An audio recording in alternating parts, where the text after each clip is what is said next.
Hello అండి. ఈరోజు నేను శనగల గ్రేవీ కూర చేస్తున్నాను. దానికోసం ఒక కప్పు శనగల్ని శుభ్రంగా కడిగి 6 గంటల పాటు నీళ్ళల్లో నానబెట్టాను. ఇప్పుడు ఒక కుక్కర్లో కొంచెం పసుపు, ఉప్పు, నానబెట్టిన శనగల్ని వేసుకొని 4 విజిల్స్ వచ్చేంత వరకు ఉడికించుకున్నాను.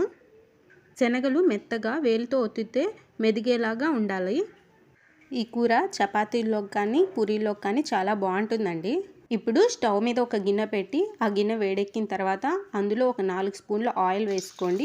ఆయిల్ కూడా హీట్ ఎక్కాక అందులో తరిగిన ఉల్లిపాయ ముక్కలు, టమాటా ముక్కలు, పచ్చిమిర్చి, 6 వెల్లుల్లి రెబ్బలు, కొంచెం చింతపండు వేసుకొని కొన్ని నీళ్లు పోసుకొని బాగా మెత్తగా ఉడకనివ్వండి. ఇందులోనే కొంచెం ఉప్పు కూడా వేసుకోండి. ఉప్పు మరీ ఎక్కువ వేసుకోవద్దు, ఎందుకంటే మనం ఇందాక శనగల్ని ఉడికించేటప్పుడు కొంచెం ఉప్పు వేసుకున్నాము. చూసారు కదా, ఇలా టమాటాలకు తొక్క ఊడొచ్చేంత వరకు ఉడికించుకోండి. కుక్కర్ విజిల్స్ కూడా వచ్చేసాయి. ఇప్పుడు ఒక మిక్సీ జార్లో మనం ఇందాక ఉడికించుకున్న ఆ మిశ్రమాన్ని, అలాగే మనం ఉడకబెట్టుకున్న శనగల్లో ఓ పిడికెడు శనగలు అయితే వేసుకొని మెత్తగా గ్రైండ్ చేసుకోండి పేస్ట్ లాగా.